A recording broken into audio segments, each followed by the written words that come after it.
हिंदी में यूपीएससी की तैयारी से संबंधित प्रोग्राम्स को देखने के लिए सब्सक्राइब करें स्टडी IQIAS हिंदी। एनसीईआरटी की इस लेक्चर सीरीज में आप सभी का बहुत बहुत स्वागत है। आज हमारा 20वां लेक्चर है और इस 20वें लेक्चर में आज हम बात करेंगे अपने कक्षा 10 के तीसरे अध्याय की।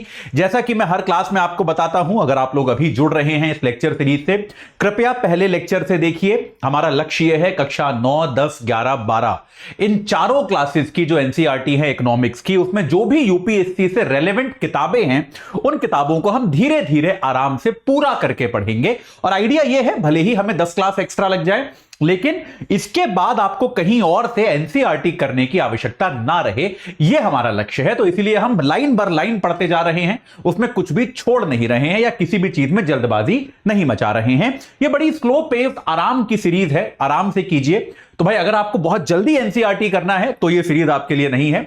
अगर आप अभी शुरुआत में पूरा कॉन्सेप्ट को समझते हुए करना चाहते हैं तो निश्चित तौर पे यह सीरीज आपके लिए सही मानी जा सकती है। चलिए शुरू करते हैं अपना आज की चर्चा। उसके पहले आपको बता दूं, 27 तारीख जो है भाई शाम को 6 बजे से हमारा लॉन्ग टर्म बैच शुरू हो रहा है। एजे लाइव कोड लगा के आप जुड़ सकते हैं।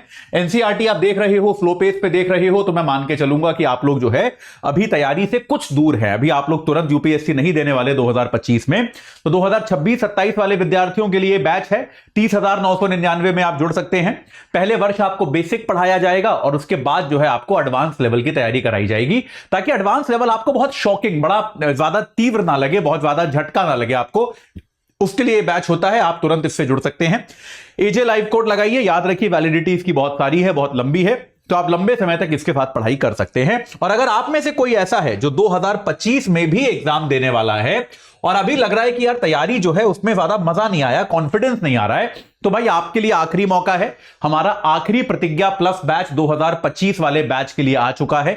30 तारीख से शुरू हो जाएगा, लास्ट बैच है, इसके बाद कोई बैच नहीं आएगा। तो आप जो है एजे लाइव कोड लगाकर इस बैच से भी जुड़ सकते हैं मात्र 21,499 रुपए में। इसके बाद आपको 2025 के लिए यह वाला बैच नहीं मिलेगा। ठीक है, चलिए अब चलते हैं हमारी पुस्तक पर और देखते हैं कि हमने पिछली बार क्या किया था। याद रखिएगा, मैं आपको यह भी बता देता हूं कि इसके पहले आप में से किसी को ऐसा लगे कि भाई इसमें तो कई सारी चीजें ऐसी हैं जो आपको किताब में नहीं मिली पढ़ाते हुए, क्योंकि एनसीईआरटी किताबें जो हैं वो एक समय पर लिखी गई हैं और बार बार अपडेट नहीं होती हैं। तो इसीलिए मैं डेटा तो ठीक है आप छोड़ सकते हैं, कोई फर्क नहीं पड़ता, लेकिन कई सारी ऐसी नई चीजें, ऐसे नए कॉन्सेप्ट्स जो एनसीईआरटी में अभी नहीं दिए गए हैं लेकिन वर्तमान समय में हुए हैं, ऐसी कई सारी चीजों को मैं पढ़ाने की कोशिश साथ में कर रहा हूं। वो एग्जांपल्स के तौर पे आपको मैं दे रहा हूं, उनको कृपया लिखते रहिएगा। ये नोट्स मैं आपको भेज रहा हूं टेलीग्राम पे, आपको मिल जाएंगे। लेकिन अगर आप ये नोट्स के अलावा आप खुद भी लिखें तो ज्यादा अच्छा रहेगा। चलिए, तो भाई हम जो है अभी तक ऋण के बारे में पढ़ रहे थे। अब ऋण का एक और चीज होती है जिसको हम कहते हैं सिंपल तरीके से ऋण की शर्तें। भाई ऋण की शर्तें क्या होती हैं? अगर मैं, ये लेक्चर हमारा कौन सा है? 20 है। हां जी, लेक्चर 20 में पहली चीज है ऋण की शर्तें।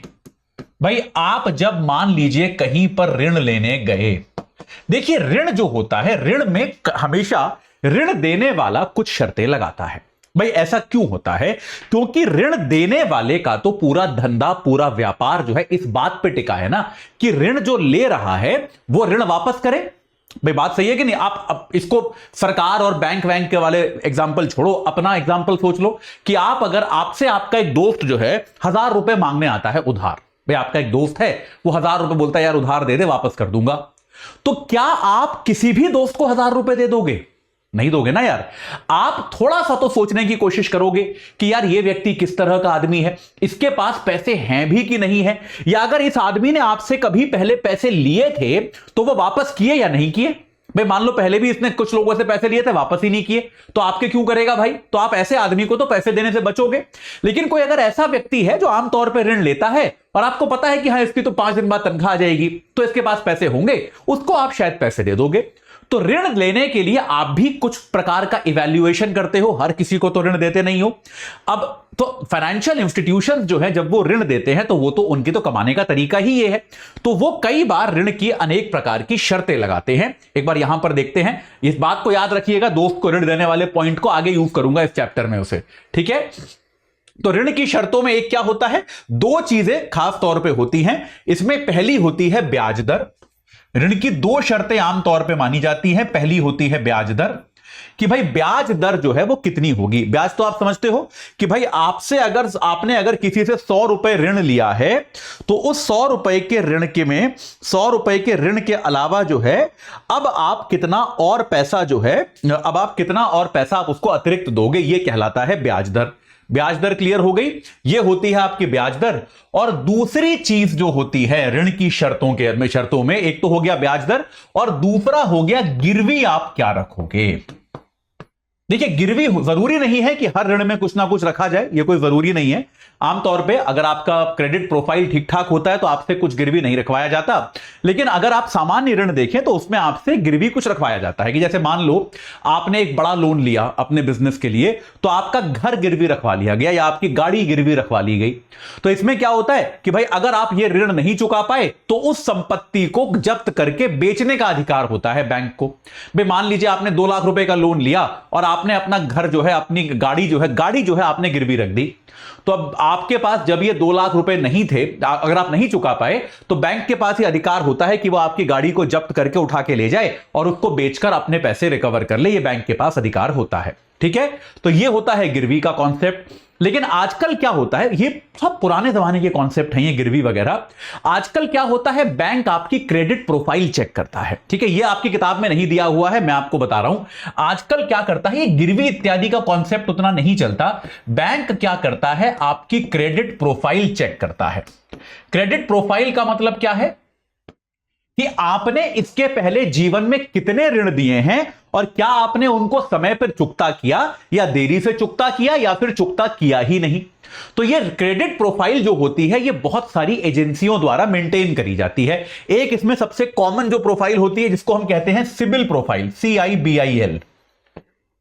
तो आपने देखा होगा, तो सिबिल नाम की एक कंपनी है जो बहुत सारे लोगों का सिविल स्कोर मेंटेन करती है। तो भाई अगर आपने मान लो कभी ऋण लिया, आपने कोई क्रेडिट कार्ड लिया था, उसका बिल आपने चुकाया ही नहीं, तो ये एक ऋण था जो आपने नहीं दिया, तो आपका सिविल स्कोर गिर जाएगा बुरी तरह से। तो आप जब भी किसी बैंक में आप लोन लेने जाओगे, बैंक आपसे कहेगा नहीं भैया आपको हम लोन नहीं देंगे।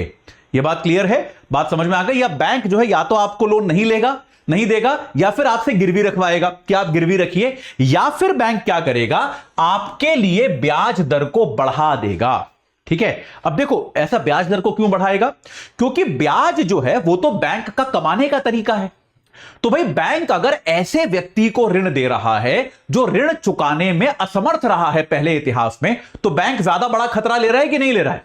भाई एक आम व्यक्ति है जो ऋण चुकाता आ रहा है, उसको ऋण देने में कम खतरा है, तो कम खतरा है तो बैंक कम पैसे कमाएगा। लेकिन अगर बैंक किसी ऐसे व्यक्ति को ऋण दे रहा है जो पहले भी ऋण नहीं चुका पाया है, तो उसको ऋण देने में तो बहुत खतरा है। तो अब अगर बैंक खतरा ज्यादा मोल ले रहा है तो निश्चित तौर पे बैंक कमाना भी ज्यादा चाहेगा, तो ऐसे में व्यक्ति के लिए ब्याज दर बढ़ जाएगी। यह कॉन्सेप्ट आप याद रखिएगा। ठीक है, यह सिंपल सी बात है कि ब्याज दर आमतौर पे क्या होता है, विश्वसनीय ग्राहक के लिए कम होती है। जो विश्वसनीय ग्राहक है उसके लिए कम होती है, और जो अविश्वसनीय ग्राहक है जिस पर बैंक विश्वास नहीं कर सकता, उसके लिए ब्याज दर जो है वो आमतौर पर अधिक होती है। यह आपकी किताब में दिया नहीं हुआ है, यह मैं आपको इकोनॉमिक्स का टीचर होने के नाते एक्स्ट्रा बता रहा हूं। ठीक है, यह याद रखिएगा, इसको किताब में मत ढूंढिएगा, ये किताब में नहीं लिखा हुआ है। ठीक है, लेकिन केवल एनसीईआरटी में फिर लगता है कि यार एक आध कॉन्सेप्ट और भी सीख जाओ ना यार, है ना, थोड़ा सा। मैं इसीलिए कह रहा हूं कि 10 क्लास लंबा जा सकता है, जितना मैंने सोचा था इतनी क्लास में होगा, उससे 10 क्लास, मतलब मुझे संस्थान ने बोला जितनी भी क्लास लेनी है लो, लेकिन बढ़िया एकदम खत्म कर दो एनसीईआरटी। तो आइडिया यही है कि इसको पढ़ लोगे तो काफी इकोनॉमिक्स आपकी, सिर्फ एनसीईआरटी नहीं, जनरली भी काफी इकोनॉमिक्स आपको समझ में आनी शुरू हो जाएगी।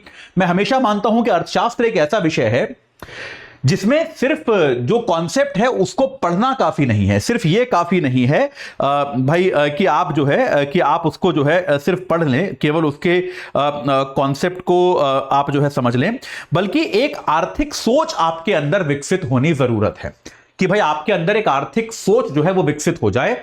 तो ये सब चीजें आप समझोगे तो आपके अंदर एक आर्थिक सोच विकसित होगी। ठीक है, अब चलिए आपकी पुस्तक पे भी जाते हैं। पुस्तक थोड़ी बेसिक सी है तो पुस्तक को भी पढ़ेंगे, ऐसा नहीं है कि नहीं करेंगे। तो जैसे भाई ऋण जो आपका जो गिरवी जो चीज होती है उसको बैंक को बेचने का अधिकार होता है।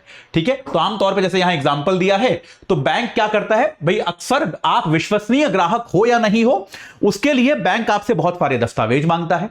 आपसे आपकी सैलरी स्लिप मांगेगा। जैसे आप किसी क्रेडिट कार्ड के लिए अप्लाई करके देखो भाई, क्रेडिट कार्ड एक बहुत ही सिंपल तरीके का ऋण है, तो आप जो है अप्लाई करो या होम लोन या कोई लोन लो, बैंक आपसे पूछेगा अपना पैन कार्ड दो, आधार कार्ड दो, आपका एड्रेस प्रूफ लेगा, आपके इनकम टैक्स रिटर्न मांगेगा कुछ साल के, आपकी सैलरी स्लिप मांगेगा, ताकि बैंक ये सुनिश्चित कर पाए कि भैया आप पैसे कमाते हो, आपकी कमाई का कोई जरिया है। इससे बैंक क्या सुनिश्चित करता है कि जो आप ऋण ले रहे हो ये चुका पाओगे आप। ठीक है, बैंक को बाकी कोई फर्क नहीं पड़ता कितने पैसे कमाते हो कितने नहीं, बैंक बस ये देखना चाहता है कि जितने पैसे आप जो है कमाते हो ये जो है हाँ, तो ये जो है बैंक ये बस सुनिश्चित करना चाहता है कि आप जो ऋण ले रहे हो उसको आप चुकाने में समर्थ रहोगे, उसको चुकाने की क्षमता आपके पास रहेगी। ये बात जो है बैंक इसको मैनेज करता है। ठीक है, ये बात क्लियर हो गई। अच्छा, ब्याज दर, समर्थक ऋणाधार, आवश्यक कागजात और भुगतान के तरीके, इनको सम्मिलित रूप से ऋण की शर्तें कहा जा सकता है। तो अगर ऋण की शर्तें कहें तो ब्याज दर, ऋणाधार मतलब गिरवी, आवश्यक कागजात और भुगतान के तरीके। तो अगर मैं कहूं ऋण की शर्तों में क्या क्या चीजें शामिल होते हैं, ब्याज दर, गिरवी, ये आपको बता दिया। भुगतान के तरीके, भुगतान का तरीका क्या हो सकता है, मासिक हो सकता है। ठीक है, और चौथा क्या था, ब्याज दर, गिरवी यानी कि ऋणाधार, भुगतान के तरीके, और चौथा क्या था भाई हमारा, इसमें कहां लिखा हुआ था, और चौथा क्या है, आवश्यक कागजात। हाँ, ऑफ कोर्स कागजात, कि भाई आपके पास अगर डॉक्यूमेंट्स ही नहीं है तो आपको नहीं मिलेगा। भुगतान का तरीका क्या है, मासिक हो सकता है। भाई होता है ना, हम ईएमआई कटवाते हैं, कई बार लोन लिया, उस लोन की हमारी ईएमआई कटती है, ये त है, ट जैसा लग रहा है पर ये तरीका है। ठीक है, तो भुगतान का तरीका एक मुश्त हो सकता है कि मैंने आपसे 1 लाख रुपए लोन लिया, अगले साल मैं आपको 1,10,000 रुपए दे दूंगा। ये मेरा ऋण, ये मेरा ऋण चुकाने का जो है एक है ना, ये एक जो है हाँ, तो ये जो एक तरीका जो मेरा है ये एक सामान्य तरीका है ऋण चुकाने का, जो मैं एक मुश्त तरीके से चुका दूंगा। लेकिन भुगतान का तरीका जो है ये मासिक भी हो सकता है कि भाई मैंने ऋण लिया, अब उस ऋण को जो है मैं हर महीने कुछ ईएमआई कटाता रहता हूं, है ना, ये भी एक सामान्य तरीका होता है ऋण को चुकाने का। तो ये दोनों तरीके संभव है भुगतान के, ये भी आपको सिंपल तरीके से पता होना चाहिए। एकदम सिंपल सी, स्ट्रेट फॉरवर्ड, सरल सी चीज है ये, हम दोनों तरीकों से ऋण का भुगतान जो है कर सकते हैं। ये बात क्लियर हो गई, एकदम सरल सी बात है। ये आपके ऋण चुकाने के तरीके जो है आमतौर पे कहे जाते हैं। चलिए तो आगे बढ़ते हैं और देखते हैं कि हमारी किताब जो है वो आगे क्या कहती है। ठीक है भाई, यहां तक तो समझ में आ गया, ऋण की शर्तें हमने पढ़ ली। अब विविध प्रकार के साख प्रबंध जो होते हैं, ये मतलब जैसा आपको मैंने बताया कि ऋण के रीपेमेंट की, आपने अगर कोई ऋण लिया है तो उसको चुकाने की जो शर्तें हैं वो अलग अलग तरह की हो सकती हैं। कि ऋण का जो प्रबंधन है, ऋण का जो मैनेजमेंट है वो कई प्रकार का हो सकता है, उसके तरीके अलग हो सकते हैं।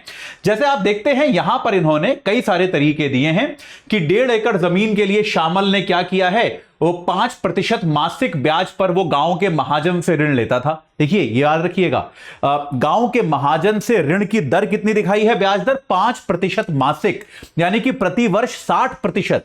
और आप इस बात को मानिए कि अनौपचारिक क्षेत्र में गांव में आज भी जो महाजन ऋण देता है, जो गांव के अंदर जो इनफॉर्मल ऋण का स्ट्रक्चर है, अनौपचारिक कर्ज की व्यवस्था है, उसमें ऋण की बेटा दरें ऐसी ही होती हैं।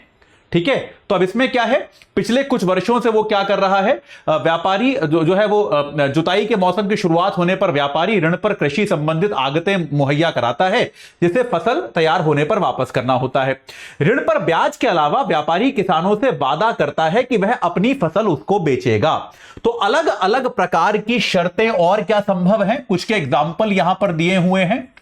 शर्तें और क्या क्या है कि माल जो है वो व्यापारी, माल जो है वो ऋणदाता को ही बेचा जाएगा। इनमें से कोई शर्त लागू हो सकती है, माल जो है उसकी बिक्री केवल ऋणदाता को ही होगी।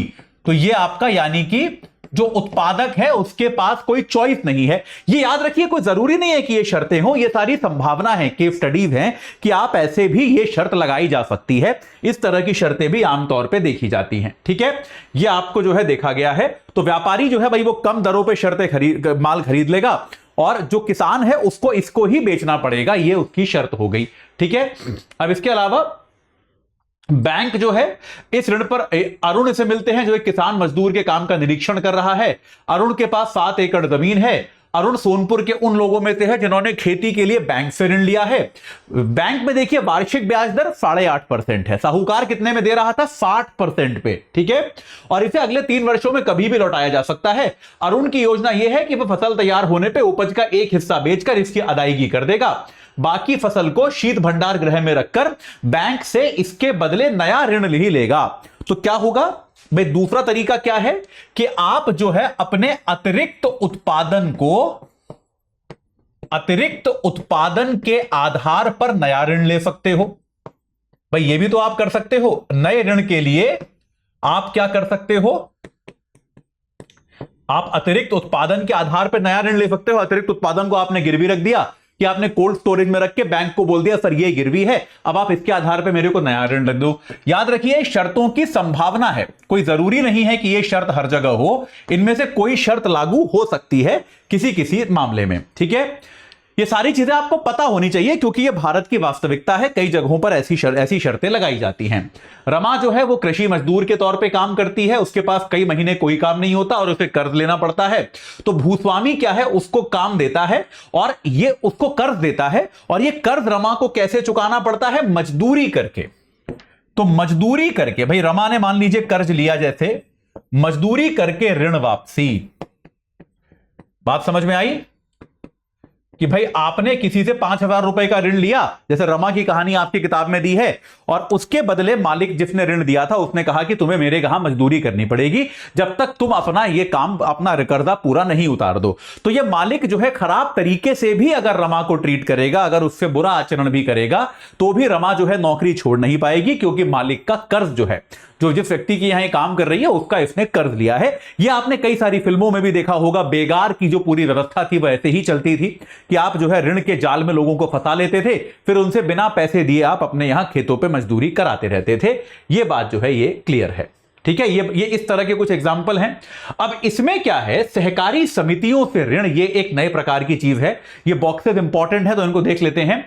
बैंकों के अलावा ग्रामीण क्षेत्रों में सस्ते ऋण का एक अन्य स्रोत सहकारी समितियां हैं। सहकारी समिति के सदस्य अपने संसाधनों को कुछ क्षेत्रों में सहयोग के लिए एकत्र करते हैं। जैसे किसान, बुनकर, औद्योगिक मजदूर अपने सहकारी समिति बनाते हैं, और उसमें जैसे एक एग्जाम्पल दिया है, सोनपुर के नजदीक एक कृषक सहकारी समिति है, करीब 2300 किसान उसके सदस्य हैं। यह अपने सदस्यों से जमा प्राप्त करती है। इस जमा पूंजी को ऋणाधार मानते हुए सहकारी समिति ने बैंक से बड़ा ऋण प्राप्त लिया है। इस पूंजी का इस्तेमाल सदस्यों को कर्ज लेने के लिए किया जाता है। यह ऋण लौटाने के बाद जो है कर्ज का नया दौर शुरू किया जा सकता है। मैं आपको समझा दूंगा, आप चिंता मत कीजिएगा। कृषक सहकारी समिति का उपयोग उपकरण खरीदने, खेती कृषि व्यापार करने, मछली पकड़ने, घर बनाने या भिन्न प्रकार के खर्चों के लिए ऋण मुहैया कराती है। चलिए, सहकारी समिति क्या होती है? अगले पेज पे चले जाते हैं, आराम से जगह रहेगी हमारे पास लिखने के लिए। देखिए, ये तो हो गया अभी तक जो आपको मैंने बताया, ये तो हो गई ऋण के जो सामान्य तरीके समझ में आते हैं। तो सहकारी समिति क्या होती है? जहां पर एक प्रकार के लोग आपस में मिलकर अपनी एक कमेटी बना लें, अपनी एक समिति बना लें। तो जैसे इस यहां पे एग्जांपल दिया है सोनपुर नाम के किसी गांव का। वहां पर क्या हुआ, किसानों ने आपस में मिलकर अपनी एक सहमति, अपनी एक समिति बना ली। अब ये क्या होगा, पहले इस समिति के लोगों ने आपस में चंदा किया। ठीक है, जैसे एक एग्जांपल जो आपकी पुस्तक में वो दिया हुआ है, वो क्या दिया हुआ है कि भाई लोग जो हैं उन्होंने इसमें जो है कंट्रीब्यूशन किया, लोगों ने अंशदान किया, कुछ हद तक पैसा इस समिति को दिया। ठीक है, धन एकत्र किया। तो पहले तो लोगों ने क्या किया, पहला जो धनराशि थी वो लोगों ने अंशदान करके एकत्र करी। जैसे सोनपुर गांव का एग्जांपल लें तो जैसे आपकी किताब में दिया है 2300 किसान थे। मान लीजिए हर किसान ने कितने पैसे दे दिए, मान लीजिए अगर सबने 100 रुपए भी दे दिए, एग्जाम्पल के लिए बता रहा हूं, 100 तो बहुत कम है, 1000 रुपए दे दिए होंगे। चलिए मान लीजिए हर किसान ने 100 रुपए भी दे दिया, 1000 रुपए हर किसान ने दे दिए। ठीक है, हर किसान ने 1000 रुपए का योगदान दे दिया, तो कितने पैसे हो गए आपके पास? 23 लाख रुपए इकट्ठे हो गए। तो आपकी सहकारी समिति के पास 23 लाख रुपए इकट्ठे हो गए। लेकिन याद रखिए जहां 2300 लोगों की समिति है वहां पर 23 लाख रुपए तो बहुत बड़ी रकम नहीं है। तो अब आप सहकारी समिति ने क्या किया, अपना खोला बैंक में अकाउंट, और उस अकाउंट में ये 23 लाख रुपए हैं।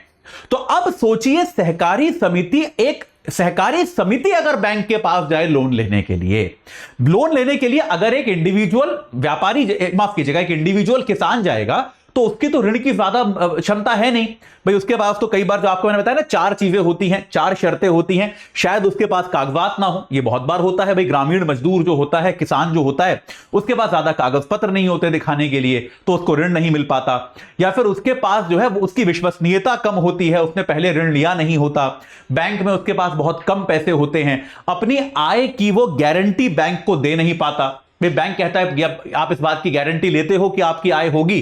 किसान कैसे गारंटी लेगा यार, उसको तो थोड़ा ना पक्का पता है उसकी आय होगी कि नहीं होगी, बहुत सारे फैक्टर्स पे निर्भर करता है। तो कई बार क्या होता है, तो ये किसान को ऋण मिल नहीं पाता। लेकिन एक सहकारी समिति बैंक के पास गई, सोचिए, और सहकारी समिति ने कहा कि सर हमारी एक सहकारी समिति है, हमारे बैंक अकाउंट में 23 लाख रुपए हैं, हमें 2 करोड़ रुपए का लोन दे दो। बैंक दे देगा यार, 23 लाख रुपए तो अच्छे खासे पैसे हैं इनके पास। तो बैंक अगर इसको, सहकारी समिति को एक व्यक्ति समझे, तो ऐसे मान लो मैं एक व्यक्ति हूं, अगर मेरे अकाउंट में 23 लाख रुपए हैं और आज अगर मैं बैंक से जाके 1 करोड़ 2 करोड़ रुपए का लोन मांगू तो बैंक मेरे को दे देगा कि भाई ठीक ठाक पैसे हैं आपके अकाउंट में, इतना लोन आपको दे सकते हैं। तो ये सहकारी समिति क्या करती है, लोगों का अंशदान इसलिए प्रयोग होता है ताकि ये बैंक से ऋण ले पाए। ठीक है, याद रखिएगा। तो लोग अंशदान करके धन एकत्र करते हैं और उसके बाद क्या होता है, इसके आधार पर ये जो कॉर्पस बना, ये जो पैसा अकाउंट में आया, इसके आधार पर ये बैंक से ऋण लेती है। ठीक है, और ये ऋण जो है ये अपने सदस्यों में वितरित कर दिया जाता है। ये ऋण जो है भाई, अब मान लीजिए बैंक ने 1 करोड़ रुपए का ऋण दे दिया, तो सदस्यों को अगर अब ऋण चाहिए तो सदस्य सहकारी समिति से ऋण ले लेंगे और सहकारी समिति को वापस करेंगे। सहकारी समिति बहुत टाइट नियंत्रण रखती है, ये भैया समझने की कोशिश करती है कि सभी लोग अपना ऋण वापस करें। एक प्रकार का सामाजिक दबाव भी होता है भैया, आप समझ रहे हो ना। एक बार को बैंक का लोन तो आप दो ना दो, लेकिन अगर आपने अपने किसी रिश्तेदार जान पहचान वाले से लोन दिया है तो आप सामाजिक दबाव में लोन चुकाते हो कि नहीं चुकाते। वही बात यहां पर भी है सहकारी समिति में, क्योंकि भाई मान लो किसानों की सहकारी समिति है तो यार जो आपस के समुदाय का भी तो दबाव होता है ना कि भैया आपने लोन लिया है तो वापस दो। तो किसान जो इस लोन को चुकाता है और फिर सहकारी समिति बैंक को उसका लोन वापस करती है और उस लोन को वापस करके और नया लोन लेती है।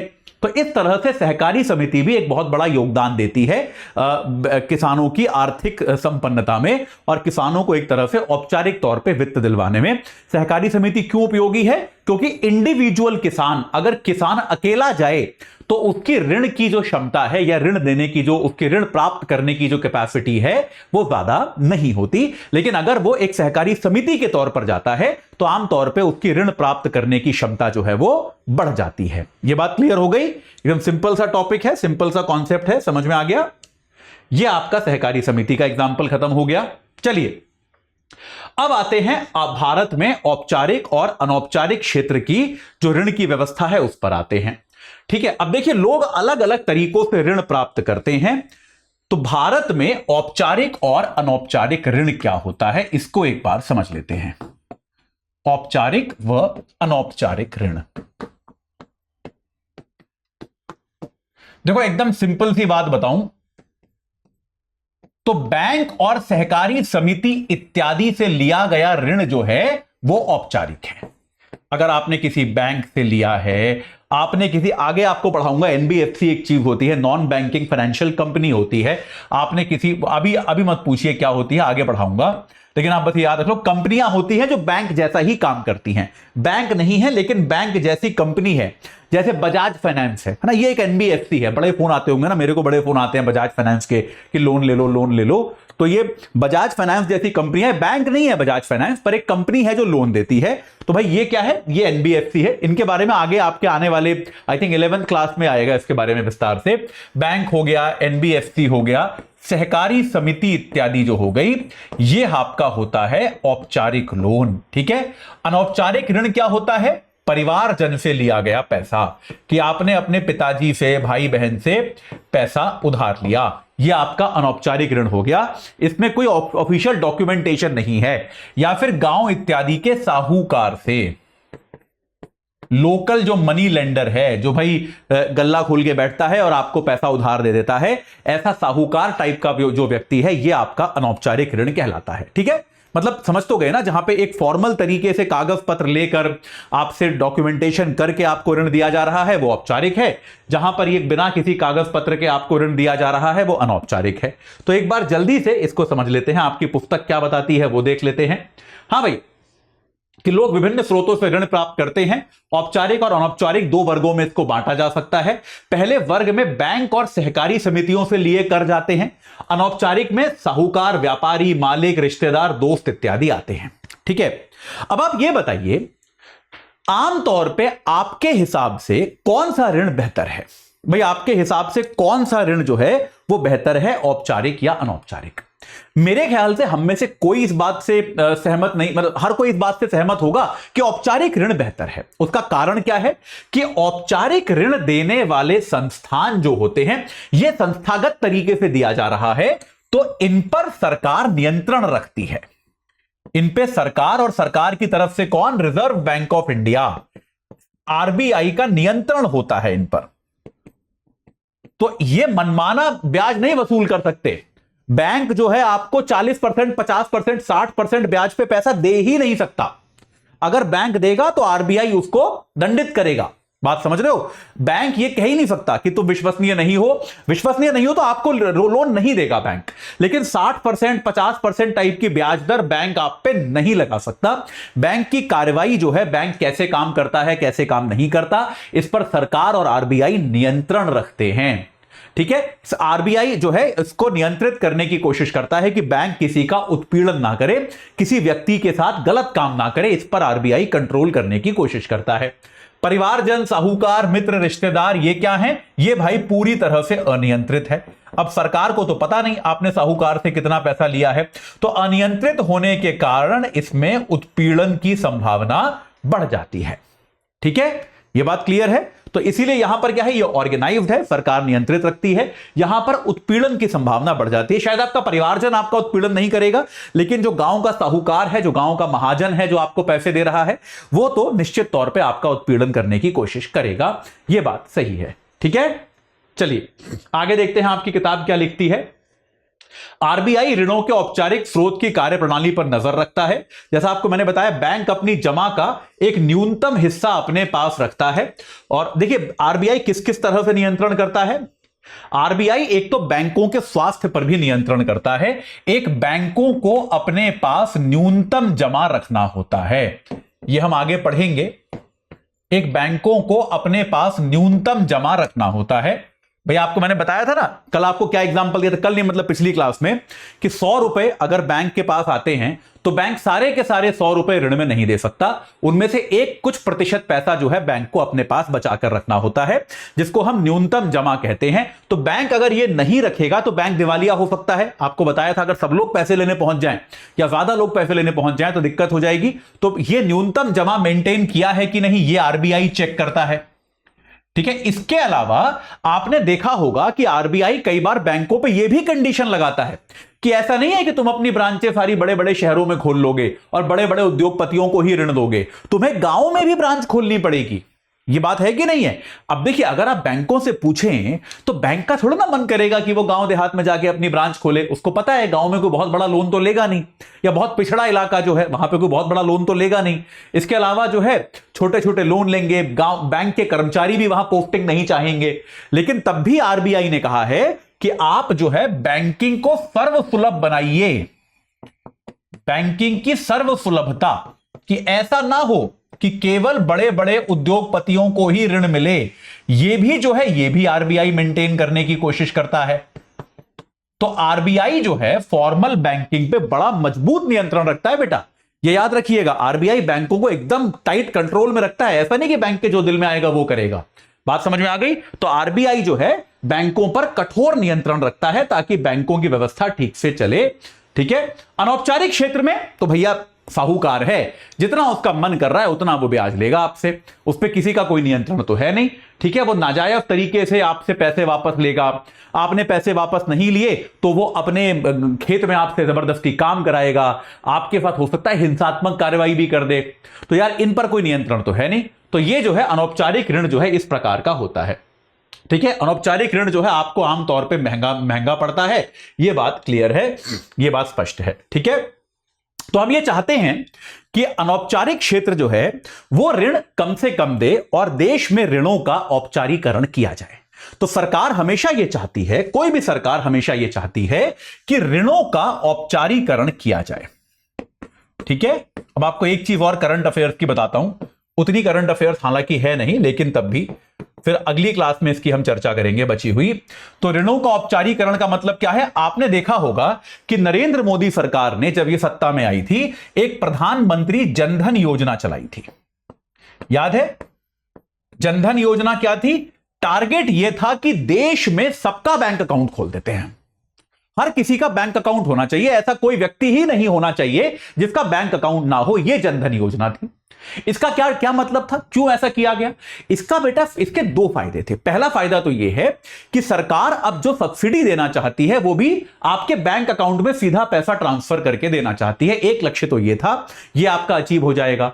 दूसरा लक्ष्य बेटा यह था, अगर आपका बैंक अकाउंट है तो आप देश के बैंकिंग नेटवर्क में आ गए। वरना देखिए, जो आदमी थोड़ा अमीर होता है उसका तो बैंक अकाउंट होता ही है, लेकिन जो आदमी एकदम गरीब है, गांव में रहता है, जो एकदम मजदूरी करता है, खेती करता है, उसके पास बैंक अकाउंट नहीं था, उसके अगर बैंक अकाउंट खुल जाएं तो उसके साथ क्या हो जाता है, वो फिर बैंकिंग की देश की व्यवस्था में, देश की बैंकिंग की मुख्य धारा में शामिल हो जाता है।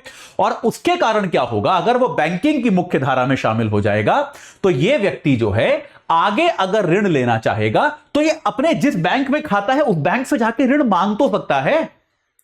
भाई कुछ तो कर सकता है ये, कम से कम इसके पास एक सुविधा तो है। इसके पहले तो बैंकिंग नेटवर्क में ही नहीं था। तो हर व्यक्ति को बैंकिंग के नेटवर्क में लाया जाए, यह सरकार ने प्रयास किया था, यह जनधन योजना थी। और इसके तहत भाई करोड़ों लोगों के अकाउंट खोले गए। और इसका एक बड़ा लक्ष्य जो था वो यह भी था कि ऋणों का हम औपचारीकरण करें, ज्यादा से ज्यादा लोग जो ऋण लें वो औपचारिक चैनल से लें, अनौपचारिक चैनल से ना लें। क्योंकि हमने बताया कि अनौपचारिक चैनल के जो ऋण हैं उनमें उत्पीड़न ज्यादा होता है, उनमें ब्याज दर ज्यादा होती है और वो देश के विकास में जितना योगदान देना चाहिए उतना नहीं देते हैं। ठीक है, चलिए, तो औपचारिक अनौपचारिक ऋण के अलावा जो थोड़ी सी चीजें इसमें बच गई हैं, अगली क्लास में हम इस चैप्टर को पूरी तरह से खत्म कर देंगे और फिर हम अपने चौथे अध्याय की तरफ जाएंगे। ठीक है, तो आज की क्लास यहीं पर रोकते हैं, टाइम हो गया है हमारा। अगली क्लास में हम ये चैप्टर पूरी तरह से खत्म करेंगे।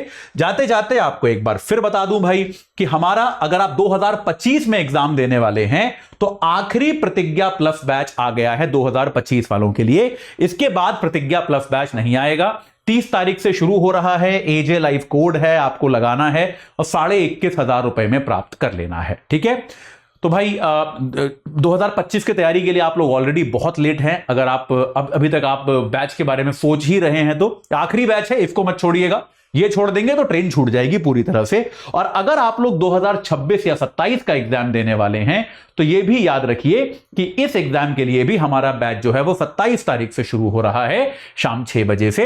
एजे लाइव कोड लगा के आप इससे भी जुड़ सकते हैं। इसको भी मतलब याद रखिएगा, 26 वाले बच्चों के पास भी बहुत ज्यादा टाइम है नहीं, ऐसा मत सोचिएगा। एजे लाइव कोड लगा के 31,000 में जुड़ सकते हैं। पहले वर्ष आपको बेसिक पढ़ाया जाएगा, उसके बाद आपको जो है हार्डकोर यूपीएससी की तैयारी इसमें कराई जाएगी। तो जो बैच आपकी तैयारी के वर्ष के हिसाब से सूटेबल हो उससे जुड़ जाइए और अपनी तैयारी को एक सही आकार प्रदान कीजिए। इस क्लास से जुड़ने के लिए आप सभी का बहुत बहुत धन्यवाद। हिंदी में यूपीएससी की तैयारी से संबंधित प्रोग्राम्स को देखने के लिए सब्सक्राइब करें स्टडी IQ IAS हिंदी।